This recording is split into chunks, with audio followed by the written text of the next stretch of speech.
지난 시간에 이어서 주어지는 말씀임을 기억하면서 이 말씀에 들어갔으면 좋겠습니다. 그리스도를 믿는 믿음의 초보, 도의 초보에 대해서 계속해서 말씀해 가고 있는 것이죠. 예수님을 믿는 이 도의 초보, 어린아이의 상태에 계속해서 머물러 있지 말고 어른의 모습으로, 어른이라고 칭할 수 있는 어른다운 모습으로 나아가라, 그렇게 하십니다. 여러분, 우리가 신앙생활을 같이 해가고 있죠. 저도 목회를 쭉 계속해서 쭉 해오면서 목회 현장에서 실제로 그런 분들을 많이 만납니다. 뭐 쉽게 가볍게 웃으면서 이야기할 수도 있고요. 그러나 그 삶의 실제적인 부분들을 들여다보면 그냥 웃음이 아니라 실제의 삶의 모습인 것을 보게 되는데, 예수님이 나의 구원자 되심을 믿고, 예수님이 내 모든 죄를 용서해 주신 것을 믿고 그렇게 살아가면 됐지. 그리고 주일날 한 번씩 교회에 와서 예배 드리고 하면 됐지.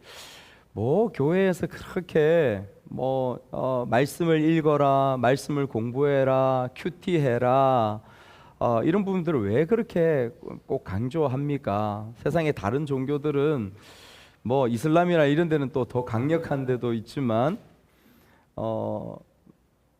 우리 불교나 이런 데는 우리 1년에 몇 번씩 가잖아요. 1년에 기념될 만한 몇 번씩 가는 그런 시간들이 되는데, 꼭 그렇게 막 세게 할 필요가 있느냐, 그렇게 반문하는 분들이 있죠. 기도회, 금요 기도회, 수요 예배, 수요 기도회 나와서 좀 더 말씀을 배우고 기도하고 좀 뜨겁게 깊게 나아가자, 그렇게 합니다. 왜 그렇게 해야 하는가? 왜 그렇게 강조하는가? 여러분, 그리스도의 장성한 분량의 믿음과 거룩한 삶으로 나아가야 하기 때문에 그렇습니다. 집사님, 이게 너무 울리는데? 아까가 나은데? 삶의 거룩과 믿음은 삶의 방향이죠. 우리의 삶의 방향이 그냥 그 자리에 머무르고 그냥 세상으로 나아가는 것이 아니라 성숙한 대로, 안전한 대로 나아가야 한다고 하는 것입니다. 이 마이크로 할까요? 네, 안전한 대로 나아가는 것이죠. 그것을 지난 시간에 이어서 계속해서 이 말씀을 하고 있는데요. 여러분, 오늘 말씀에 본격적으로 들어가기 앞서서 오늘 6장의 이 말씀은 굉장히 쉽지 않은 말씀이에요. 그래서 저도 한 주 동안 많은 책들을 보고 그렇게 했지만, 다시 한번 우리가 좀 집중해서 보기를 원하는 것은 우리 1절에서 2절부터 말씀 자체를 보면서 한번 보도록 하겠습니다. 왜 이것이 어려운지 우리 좀 이따 한번 보도록 하겠습니다. 1절에서 2절 말씀은 1절은 이렇게 시작합니다. 말씀 한번 보십시오. 그러므로 우리가 그리스도의 도의 초보를 버리고 죽은 행실을 회개함과 하나님께 대한 신앙과, 그 다음에 2절입니다. 세례들과 안수와 죽은 자의 부활과 영원한 심판에 관한 교훈의 터를 다시 닦지 말고 완전한 대로 나아갈지니라, 그렇게 말씀하고 있습니다. 도의 초보를 버리고 완전한 대로 나아가려고 하는데, 1절 2절 말씀에서 도의 초보를 버리라고 하면서 도의 초보의 구체적인 부분들이 무엇인지를 말씀하고 있어요. 여러분, 말씀 보십시오. 성경을 보시면서 말씀을 들으시면 되겠습니다. 도의 초보에 관계된 부분들이 어떤 부분이냐면, 죽은 행실을 회개하는 것, 하나님에 대한 신앙, 세례들, 안수와 죽은 자의 부활, 영원한 심판, 이 부분들이 도의 초보에 관계된 부분이라고 말씀하고 있는 거예요. 믿음의 초보에 관계된 부분이라고 하는 것이죠. 여러분, 우리가 이 부분 읽어보면 이게 믿음의 초보인가? 라고 할 수 있지만은, 우리의 신앙의 전체적인 삶을 보고 성경에서 말씀하고 있는 부분들을 보면 아주 기본적인 원리들을 말씀하고 있는 것입니다. 여러분, 여기에 단어를 초보라고 하는 말, 아르케라는, 믿음의 초보라는 단어를, 아르케라는 단어를 써요. 기본 원리라고 하는 거예요. 이것이 우리 믿음의 기본 원리라고 말씀하는 것이죠. 여러분, 이 아르케는 굉장히 중요합니다. 모든 것의 바탕과 기초가 가장 중요하듯이 굉장히 중요합니다. 그런데 이곳에만 머무르고 있으면 안 된다라는 것이죠. 더 정확히 이야기하면 이곳에만 머무르고 있는 히브리 유대인들의 모습들에 대해서 말씀하고 있는 것입니다. 오늘날 우리의 교회들도 지금 우리가 나열했던 이러한 부분들 가운데에서 머물러 있으면서 논쟁하면서 네가 옳리 내가 옳리 교리들이 어떻니 라는 부분들에만 머물러 있는 교회와 교파와 교단들의 모습들이 우리에게도 그대로 현존하고 있는 부분들입니다. 그렇죠? 근데 여러분, 우리가 생각해 보십시오. 좋은 집을 지으려고요. 어느 정도 돈을 마련해서 노후를 위해서도 좋은 집을 마련하려고 합니다. 그래서 조금 부산에서 떨어진 막 한 30분, 1시간 정도 떨어진 곳에 좋은 땅을 샀습니다. 경치도 좋고 산도 있고 물도 흐르고요. 땅을 좋게 했어요. 그리고 땅을 다지고 집터를 잘 만들어 놓습니다. 그런 데가 시골에 가면 굉장히 많아요. 그런데 1년이 지나고 3년이 지나고 5년이 지나고 6년이 지나도 집이 세워지지 않습니다. 뒤에 듣고 보면 어떻게 돼요?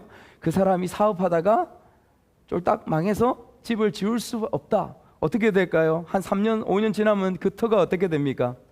잠시 물러지고 담이 무너지고 그곳에 풀이 자라고 나무가 자라서 집을 당장 지을 수 없는 그런 모습들 가운데 나아가는 것이죠. 우리가 도시에 보십시오. 여러분, 흉물로 된 아파트 건물들 지어지다가 중간에 멈춰져 버린 그런 건물들 보면 어때요? 굉장히 얼씬한스럽죠. 무섭습니다.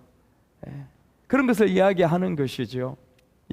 기초만 딱 단단히 세우고 그 위에 성숙하게 더 멋지게 집들이 지어져야 하는데 우리의 삶이, 우리의 신앙 생활이 성숙의 방향으로 나아가야 되는지 그렇지 못하다는 것을 말씀하고 있는 것입니다. 그래서 여기서 나열하고 있는 부분들, 죄의 용서, 왜 죄의 용서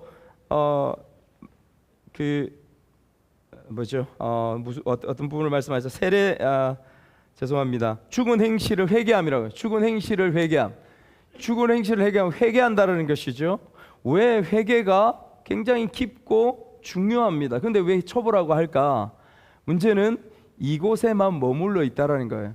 하나님께서 예수 그리스도의 십자가와 복음을 통하여 어떠한 죄악이라도 용서함을 선언하시고 선포함에도 불구하고 늘 그 자리에서 회개합니다. 그 자리에 나갑니다. 회개하는 게 잘못된 게 아니에요. 그런데 의심하는 것입니다.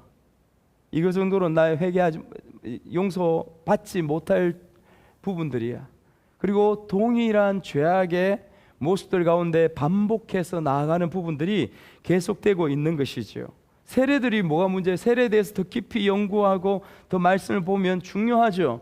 그런데 실제로 이 당시의 유대인들에게는 세례를 이야기할 때 세례만 가지고는 구원받을 수 없다, 거룩한 자리에 나아갈 수 없다, 이렇게 말하는 거예요. 그럼 무엇이 더 필요해?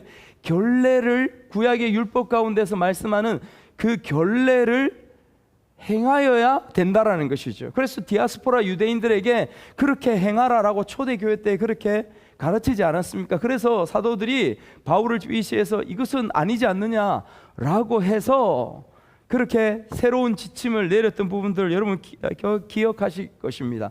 구약에 행했던, 율법에 행했던 결례, 정결케 행하는 모든 행위, 그 부분으로 인해서 우리가 깨끗해지거나 정결해지는 것이 아닙니다. 세례로 인하여 거룩에 나아가는 길들이 온전하다는 것이죠. 그러나 이 사람들은 그것을 신뢰하거나 온전히 믿고 서지 못했다는 부분들을 우리에게 말씀해 주고 있는 것입니다. 그리고 이후에 교훈의 털을 다시 닦지 말고 그렇게 말씀하고 있습니다. 이 기초 위에 있으나 이곳에서 너희들이 여기 왔다 갔다 다람쥐 쳇바퀴 돌듯이 이렇게 살아가고 있지만 그럼에도 불구하고 너희들 가운데 세워진 그 기초, 그것을 다른 곳에서 다시 닦지 말라고 하는 거예요. 이게 굉장히 중요한 부분들이죠. 우리가 신앙생활 해가면서 예수 그리스도 안에서 다른 사람은 은혜와 뜨거움과 충만을 경험하면서 지내고 있어요. 그런데 왜 나는 하나님 안 되죠? 왜 나는 늘 냉랭하고 늘 힘들죠? 그러면 우리의 생각과 우리의 시선은 세상의 다른 곳으로 자꾸만 향해 가고 있는 그러한 사람들을 많이 봅니다. 그 털을 다시 닦지 말라고 하는 거예요. 진리의 터는 예수 그리스도 오직 한 곳뿐임을 성경은 말씀합니다. 아멘. 그래서 다시 닦지 말고 그 기초 위에서 다시 완전한 대로 나아가라. 이제는 그 기초 위에 풀을 베내고 나무를 베내고 다시 보수를 하고 그곳에 성숙의 집을 지어라라고 그렇게 말씀하고 있는 것입니다. 여러분, 15세기 영국에 영국에서 청교도를 그 나라에 국교화해 가는데 지대한 역할을 했던 사람이 크롬웰입니다. 그 사람이 강조했던 말이 있어요. 오늘 제목과도 같은 말입니다. 크롬웰이 늘 자기의 주변 사람들과 자기가 어떤 강단에 설 때마다 설파했던 부분들이 뭐냐면 이렇게 말했다고 합니다. 더 나아지려고 노력하지 않는 자는 그 상태도 유지할 수 없다. 더 나아지려고 노력하지 않는 자는 그 상태도 유지할 수 없다. 전진하지 않고 이제 되었다고 머물러 있는 것은 이미 태보의 길 가운데에 서 있다라는 것을 말한다는 것이죠. 그래서 내가 조금이라도 전진해서 성숙이라는 부분으로, 어른이라는 부분으로 나아가기 위하여서는 지금의 내 모습, 지금의 내 위치, 지금 여러분들의 생활, 신앙 생활의 그 모습들 가운데 머물러 있으면 안 된다라고 그렇게 말씀하고 있는 것입니다. 사랑하는 여러분, 성경이 성숙한 우리의 믿음의 삶에 대해서 얼마나 많이 강조하고 말씀할까요? 거의 모든, 여러분 기억하시겠지만 서신서들의 마지막 결론과 마지막 결론적인 부분의 말씀의 핵심적인 부분들은 무엇이냐면,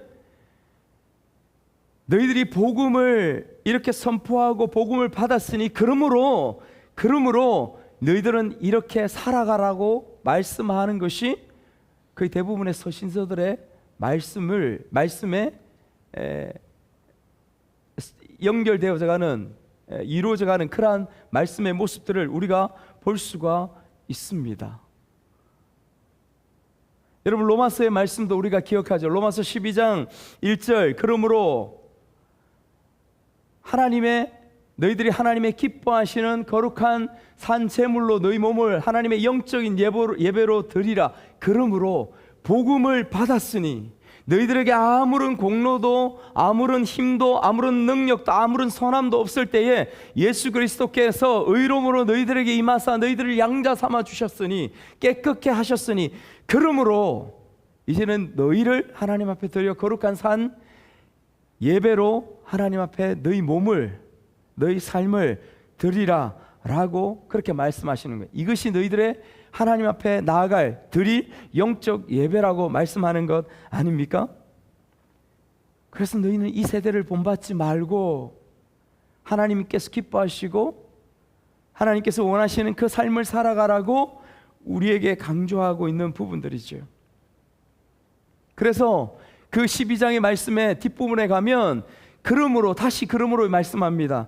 그런 존재이기 때문에 너희를 박해하는 자를 너희는 축복하라.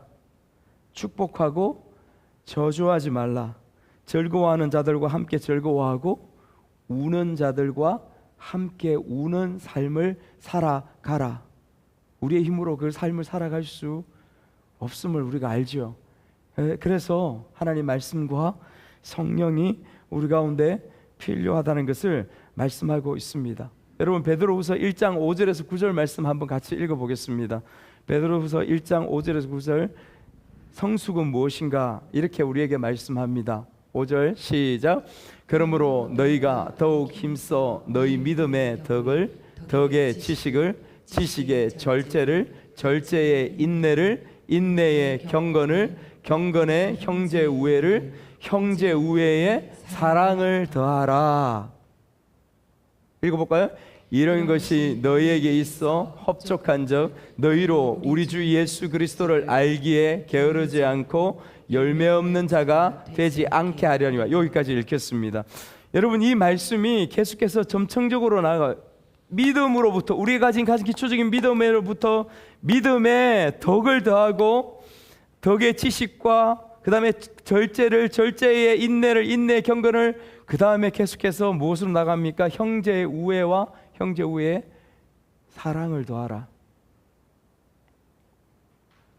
여러분, 왜 이렇게 말씀할까요? 이것이 우리가 처음 믿음을 받고 예수 그리스도를 알고 믿고 살아가는 삶에서 우리의 삶에 실제적으로 성숙으로 나가는 그 삶의 어쩌면 구체적인 부분들을, 우리의 내면에서 일어나야 될, 우리의 삶에서 일어나야 될 구체적인 부분들을 말씀해 주고 있는 것입니다. 여러분들은 어떻습니까? 이런 열매들이 여러분들 삶 가운데 지금 맺혀지고 있습니까? 절제와 인내, 경건, 형제를 우애하고, 결국 마지막에 로마서에서도 말씀하시고 여기서도 말씀하시는 사랑을 하라는 거, 사랑하라는 거, 내 원수까지 용서하고 내 원수까지 사랑하라고 하는 그 말씀을 실천하며 살아갈 수 있는가? 그 생활이, 그 삶이 지금 되고 있는가? 그것을 우리에게 묻고 있는 것이죠. 3절 말씀을 우리 같이 한번 읽어볼까요? 3절 말씀 시작. 하나님께서 허락하시면 이것을 하리라. 하나님께서 허락하시면, 이 말씀이 무슨 뜻일까요? 이 성숙 또한 하나님의 은혜 안에서, 하나님의 은혜 아니면 온전히 이루어 갈 수가 없다라는 뜻입니다. 하나님께서 말씀하시는 그 성숙을 우리의 의지와 우리의 노력으로가 아니라 하나님의 말씀과 성령을 통하여 하나님 안에서 이루어 가야 한다라고 그렇게 말씀해 주고 있는 것이지요. 그리고 어디로 말씀이 들어가냐면 4절로 들어갑니다. 여러분, 4절부터 이제 말씀을 한번 보겠는데, 여러분 4절부터 특별히 6절까지의 말씀은 굉장히 논란이 많은 말씀이기 때문에 좀 어렵습니다. 그래서 이 부분들을 말씀을 조금 하나하나 살펴보기를 원합니다. 우리 4절 말씀 한번 보시면, 성경을 보십시오. 그리고 나서 4절 말씀에 한 번 빛을 받고 이렇게 말씀하면서 나아갑니다. 여러분, 4절에서 6절까지 말씀드린 것처럼 이건 2000년 교회의 역사, 기독교의 역사 가운데 이 말씀은 굉장한 논쟁을 불러일으켜 왔습니다. 굉장히 논쟁이 많았고 주장이 굉장히 많았어요. 여러분이 알고 있는 것처럼 뭐 칼빈주의나 알미니안주의라든지, 또 뭐 그 앞서서도 성경의 다른 부분에 하나님은 우리를 예정하시고 우리를 구원하셔서 한 번 구원하신, 한 번 구원하고 한 번 선택한 이들은 결코 그 구원을 잃어버릴 수가 없다라고 그렇게 말씀하시고 선포하시는데, 지금 4절에서 6절의 말씀들은 거기에 완전히 반하는 말씀처럼 한 번 구원을 받은 사람도 우리에게 있는 그 구원을 잃어버릴 수 있다, 타락하여 그 구원을 잃어버릴 수 있다라고 말씀하시는 것을 지금 4절에서 6절까지의 말씀을 통해서 우리가 보게 되는 것이지요. 그래서 16세기 칼빈이 5대 교리 중에 여러분 들어보셨을 것입니다. 성도의 견인이라고 합니다. 견인, 끌어당기는 거죠. 하나님께서 한번 예정하시고 구원한 그 사람은 그 삶 가운데, 그 인생 가운데서 끝까지 끌어가신다. 그 구원을 어떻게 해요?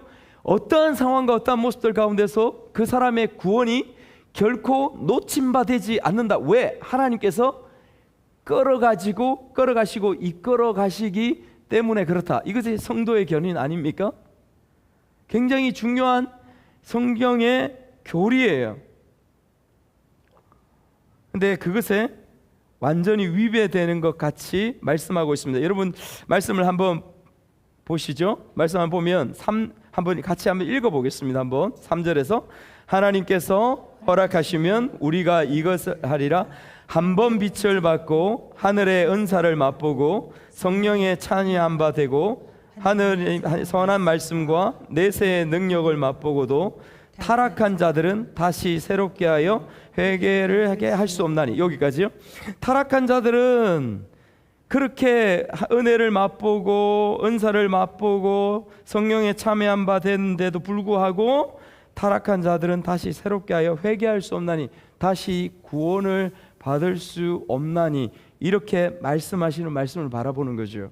그래서 여러분 조금 교리적인 부분이 있긴 한데, 알미니안주의자들은 이 말씀을 통해서 봐라 여기서 뭐라고 말씀하시냐, 우리에게 있는 구원은 하나님께서 전적으로 우리를 선택하시고 하나님 당신의 주권으로 이끌어 가시는 부분이 아니라 사람의 노력, 내가 어떻게 그 말씀을 믿고 어떻게 살아갔느냐에 대한 부분들, 우리의 책임들도 그 구원에 함께 있어서 온전한 구원을 이루는 것이다 라고 알미니안주의들이 그렇게 이야기를 해왔었어요. 주장해 왔어요. 그런데 이것은 다른 전체의 성경 가운데 이 말씀은 조화를 이루지를 못합니다. 그래서 그렇다면 이 말씀이, 지금 우리가 읽었던 이 말씀이 그럼 잘못된 것인가? 라고 그렇게 물을 수 있어요. 수많은 사람들이 한 번 구원받은 사람이 잘못되었다고 구원받지 못한다면 우리의 구원이 불안해서 도대체 내가 맨날 죄짓고 사는데 불안해서 어떻게 살 수 있겠습니까? 이렇게 묻는 것이죠. 이렇게 물을 수 있는 것이죠. 그래서 여러분 이 4절부터 6절까지의 말씀의 이해를 조금 해야 됩니다. 우리 그 한 부분을 먼저 한번 보면서 이해를 좀 하려고 합니다. 그러니까 개혁주의, 우리가 전통적으로 성경 말씀을 전통적으로 믿는 이 가운데에도 이 말씀에 대한 해석이 두 가지가 있더라고요. 제가 여러분 이걸 어렴풋하게 알면서 다시 확정하려고 한 주 내내 계속 책을 보고 막 했었어요. 두 가지 해석이 있습니다. 보면 여러분 4절부터 6절을 한번 보시면, 한 번 빛을 받고 하늘의 은사를 맛보고 성령에 참여한 바 되고, 이렇게 말씀하고 있지 않습니까? 첫 번째 이해는 뭐냐면, 한 번 빛을 받고, 여기서 한 번 빛을 받고 그리고 하늘의 은사를 맛보고 이렇게 표현한 부분들이 있습니다. 이게 무슨 의미냐면, 한 번 빛을 받고 하늘의 은사를 맛보고 성령에 참여한 바 되었다. 한쪽의 해석은 이렇게 합니다. 이것도 무리가 있는 것은 아닌데 이렇게 의미하는 거죠. 이것은 구원받은 자리에 온전히 나아가지 않는 모습을 말씀하는 것이다. 구원받은 직전에 있는 모습들을 이야기하는 것이다. 쉽게 이야기하면 우리 교회에 우리가 모일 수 있다는 것이죠. 우리가 나올 수 있습니다. 그런데 이곳에 우리가 보이지 않지만 구원받은 사람이 있고 구원받지 못한 사람이 있는데 그 구원받지 못한 사람은 같이 이 자리에 앉아 있는 것이죠. 하나님의 말씀이 선포되고 때로는 하나님의 놀라운 은사와 기적이 일어난 것을 내 눈으로 보면서도 그것을 내 영혼으로, 내 마음으로 온전히 받아들이지 못하는 부분들이 있다라고 하는 것이 우리 현실 가운데서 일어나고 있지 않습니까? 그것을 말씀하고 있는 거예요. 한번 빛을 받고 은사를 맛보고 성령에 참여한 바 되고. 그래서 근데 왜 이것을 강조하면, 여기에 성도의 믿음이라든지 그 다음에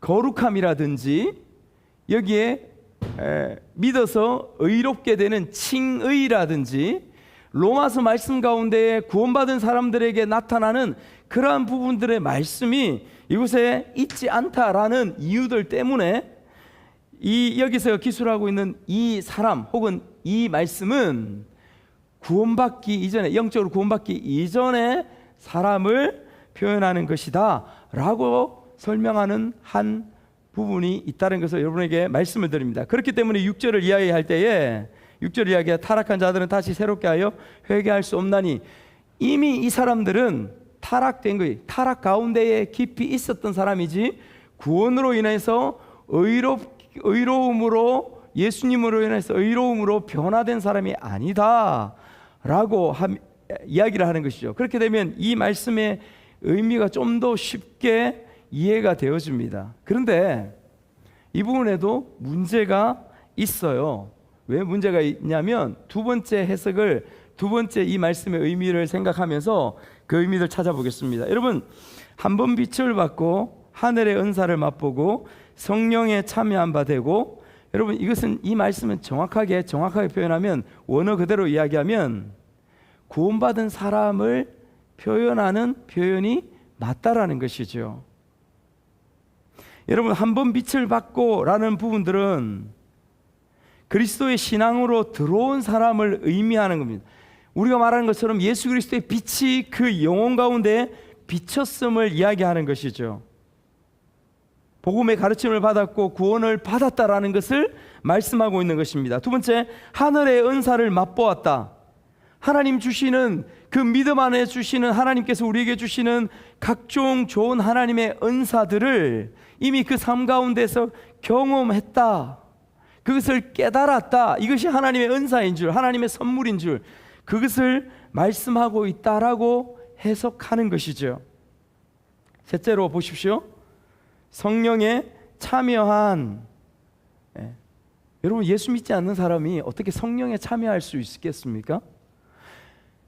성령에 참여했다라는 다른 성경의 표현들을 보면 이 표현은 히브리서에서도 다른 이 말씀을 보면 참여했다라는 것은 내가 믿음을 가졌다라는 표현으로 말씀하고 있거든요. 그래서 성령의 역사와 은사 가운데 동참한 그리스도인들을 이야기하는 말씀으로 온전히 받을 수 있는 것이죠. 넷째로 보십시오. 넷째로 보면 5절에 보면 하나님의 선한 말씀과 내세의 능력을 맛본 사람, 이렇게 표현하고 있습니다. 맛보았다. 그리고 그리스도의 공동체 안에서 경험할 수 있는 여러 가지 역사를 그대로 다 체험하고 경험했다라는 거예요. 여러분, 이 네 가지의 표현들은 무엇이냐면 실제로 그리스도인의 모습을 표현하고 있는 것이다 라고 주장하는 것입니다. 그런데 문제가 무엇이냐면 이어서 주시는 6절의 표현이에요. 6절의 표현이 우리가 보았던 것처럼 타락한 자들은 다시 새롭게 하여 회개할 수 없나니, 결코 믿음을 가진 이들은, 결코 주님 안에, 성령 안에 들어온 이들은 잃어버릴 수 없다고 했는데, 그 생명을 잃어버릴 수 없다고 했는데 이게 또 무슨 말씀이야? 라고 우리가 의문을 가지게 되는 것이죠. 여러분, 말씀이 좀 어렵죠? 말씀이 좀 어려운데 이거는 좀 알고 계셔야 돼요. 이 부분들은 조금 머리로라도 여러분 조금 이해를 하고 계실 필요가 있습니다. 왜냐하면 말씀이기 때문에요. 왜냐하면 하나님의 말씀이기 때문에 그렇습니다. 여러분, 저는 두 가지 해석 중에서 뒷부분의 이 해석을 동의합니다. 이 뒷부분의 해석이 무엇입니까? 이 말씀은 믿는 이, 그러니까 그리스도 안에 들어온 사람에 대해서 말씀하는 것이 분명하다라고 저는 그렇게 생각합니다. 왜냐하면 앞뒤 두 가지 의도가 있는데, 두 가지 이유가 발견할 수 있는데, 첫 번째 이유가 무엇이냐면 이 말씀 전체에 히브리서에 기록된 말씀의 목적과 의도를 분별하는 것이 필요하다는 거예요. 여러분, 우리가 처음부터 계속해서 히브리서가 기록된 말씀의 의도와 목적이 무엇이냐면 분명합니다. 두 가지의 큰 환난과 유혹 가운데 있는 히브리 유대인들, 히브리 크리스천들을 격려하고 그들을 다시 이렇게 세우기 위한 목적으로 이 말씀이 기록되어졌다는 것이죠. 이들이 당면한 문제가 무엇이었습니까, 여러분? 로마의 핍박으로부터 그들이 믿음을 가지고 살아갈 때에 그들은 죽음이냐 믿음이냐, 핍박이냐 믿음이냐, 이것을 결정해야 되는 상황들 가운데 있었습니다. 외적으로는요. 두 번째는 그런 가운데서 심각한 문제 가운데 있는 가운데에서 내적으로 유대 사회 가운데서 야 돌아와 무슨 나사렛에서 선한 것이 날 수 있어? 나사렛에서 무슨 구원자가 날 수 있어? 라는 그러한 반문들로 이 유대인들을 끊임없이 율법으로 다시 돌아오라고 내적으로 유혹하는 모습들이 히브리 크리스찬들에게 계속해서 있었다는 것이죠. 그래서 막 흔들리고 있었다는 것입니다. 돌아갈까 말까? 어떻게 될까? 여기 있으면 우리 가족들이 핍박 가운데서 제대로 살아갈 수도 없을 텐데, 죽을 수도 있을 텐데, 돌아갈까? 진짜 나사렛에서 사는 것이 나올 수 있을까? 믿으면서도, 예수 그리스도를 믿고 믿음을 고백하고 성령에 참여한 바가 되었음에도 불구하고 그런 가운데 있는 것이죠. 그 사람들에게 이 히브리서는 목회 서신으로 기록된 말씀입니다. 신학적인 서신이 아닙니다. 여러분, 신학적인 서신이 어떤 서신이에요? 정확한 진리를 우리가 어떤 과정 가운데서 우리가 어떻게 구원받게 되었느냐라는 부분들을 명확하게 선포하는 말씀이 성경 가운데 어떤 성경입니까? 어떤 성경이에요? 로마서예요. 로마서. 여러분, 로마서 성경이 교리적인 신학적인 성경입니다. 이것은 정확하게 착오 없이 우리가 영적인 어떤 가운데 있는지, 어떤 과정으로 구원을 받았는지 그것을 선명하게 말씀하죠. 그런데 히브리서는 목회적인 서신이에요. 목회적인 서신입니다. 그래서 그런 유혹과 그런 시험과 그런 어려운 가운데 있는 가운데 그들을 강렬하게 격려할 필요가 있었습니다. 그들을 강렬하게 경고할 필요가 있었다는 것이죠. 그래서 이 4절에서 6절까지의 이 강렬한 경고의 말씀으로 믿는 그들, 흔들리고 있는 그들에게 경고하면서 그 믿음 가운데 흔들리지 말라고 말씀하실 필요와 이유가 있었다라는 것을 여러분 보게 되어지는 것입니다. 여러분 이해 가십니까? 그래서 4절에서 6절까지의 그 말씀을 하는 거예요. 여러분, 우리가 아버지가 자식이 있어요. 자식이 있는데 정말 말 안 듣는 아들이 있습니다. 정말 말 안 듣는 자식이 늘 청개구리처럼 말 안 듣고 좀 조용하다 싶으면 저 바깥에 나가서 사고 치고 경찰서에 가 있고 이런 아들이 있다고 칩시다.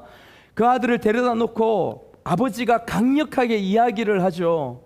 너 오늘부터 나하고 부자지간 끊자. 너 내 자식도 아니야. 너 집 나가. 너 오늘부터 끊자. 여러분 그렇게 이야기합니다. 그렇게 아버지가 이야기한다고 그 연이 끊어집니까? 어떻게 됩니까? 진짜 끊자는 거예요? 진짜 끊자는 의미예요? 아니라는 것입니다.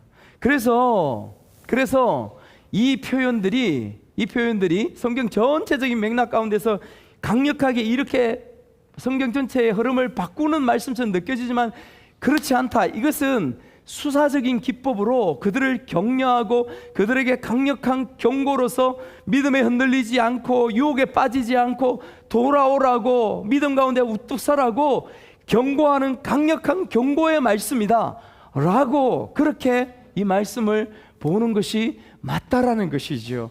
왜 그럴까요?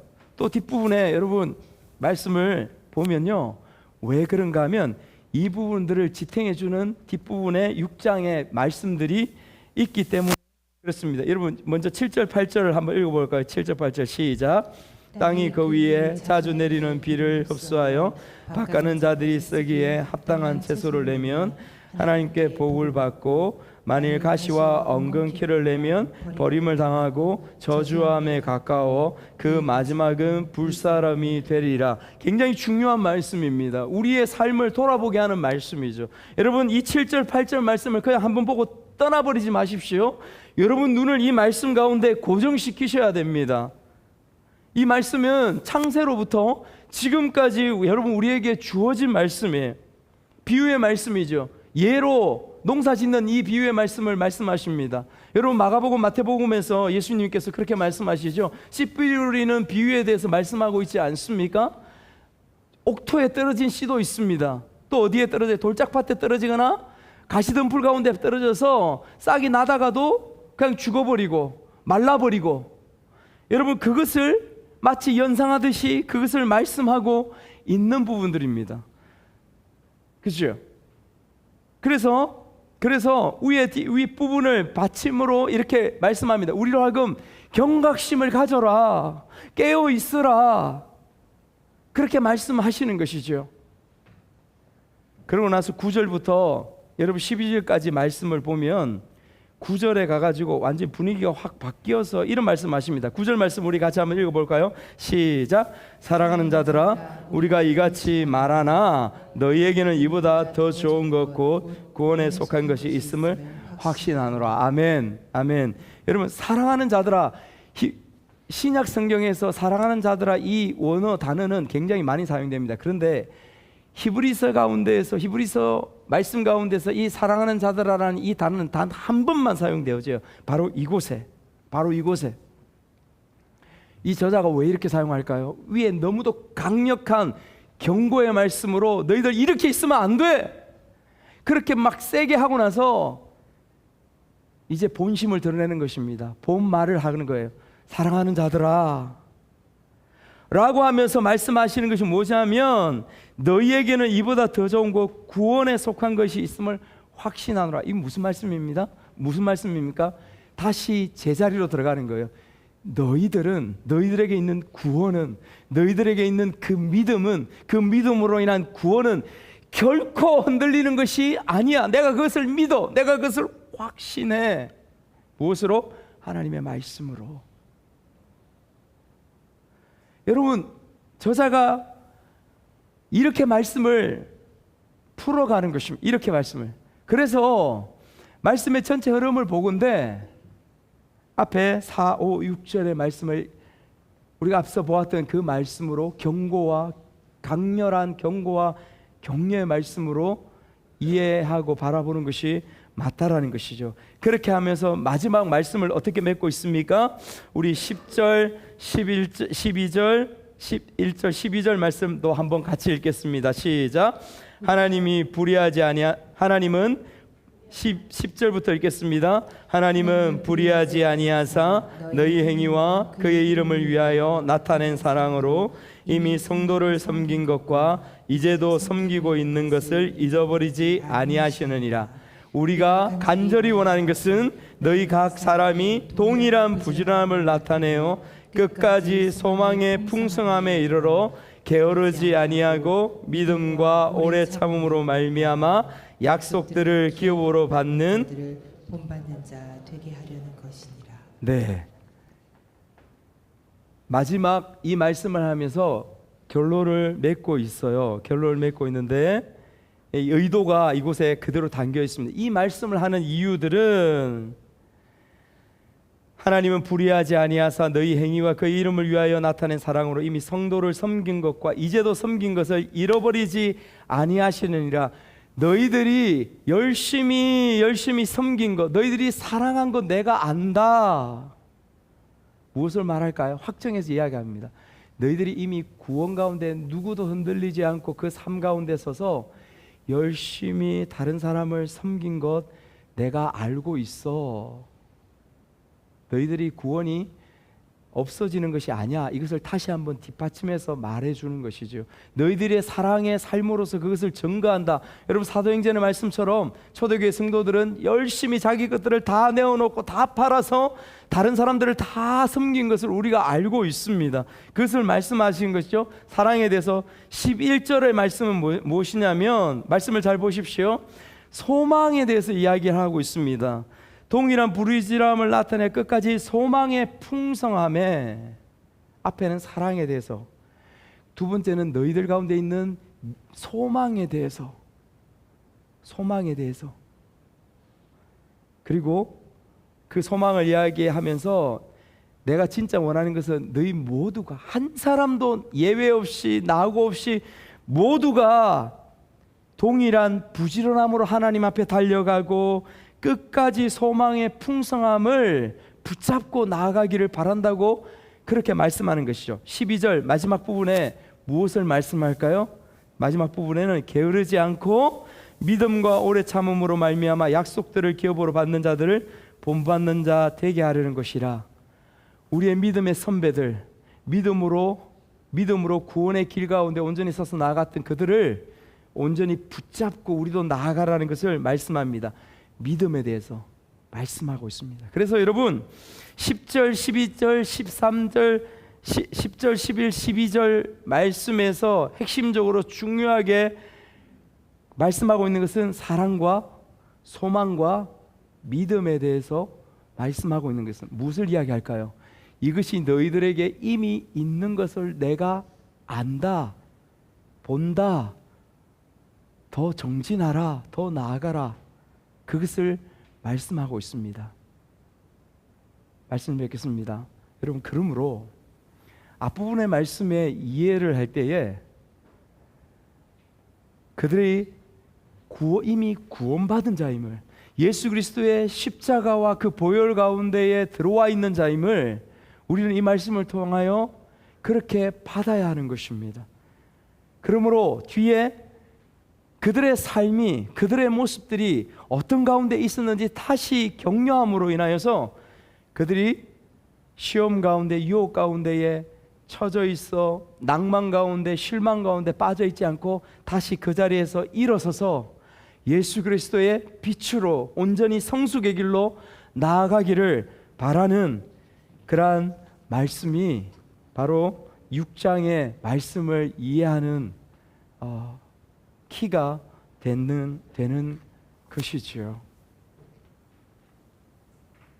여러분, 마치 성경 공부하듯이 오늘 설교가 그렇게 되었습니다. 그렇게 될 수밖에 없는 생각이 들어지더라고요. 적용보다는 이 말씀을 바르게 이해하고 나아갈 때에 오히려 우리 가운데 도움이 되겠다라는 생각이 들어졌습니다. 여러분, 자, 이제 올라오세요. 이 말씀만 마지막으로 하고 마치려고 합니다. 나는 지금의 모습 가운데 머무르고 있는 모습 가운데 있지 않은가 돌아보았으면 좋겠습니다. 내가 전진하려고 하고 하나님께 더 나아가기 위해서 애쓰는 마음이 아니라 그냥 이 정도면 됐지, 뭐 내 일상도 바쁘고 내 일하는 것도 바쁘고, 그런데 뭐 더 그런 마음 가운데 있는 것을 이미 태보라고 그렇게 말씀하는 것을 기억했으면 좋겠습니다. 세상은 우리를 계속해서 유혹합니다. 하나님이 없는 삶이 얼마나 행복하고 자유롭고 얼마나 풍요롭고 얼마나 쾌락을 즐길 수 있는 것인지 세상은 끊임없이 우리 가운데 도전하고 우리를 유혹하는 것이죠. 그 가운데에 우리가 세상의 가운데에 유혹되어서 머물러 있을 수 있어 태보 가운데 나아갈 수 있습니다. 하나님이 그것을 결코 용납하지 않으신다는 것입니다. 사랑하는 여러분, 저와 여러분들이 그 가운데 있지 않고 주님 앞에 나아가는 여러분들이 되기를 주님의 이름으로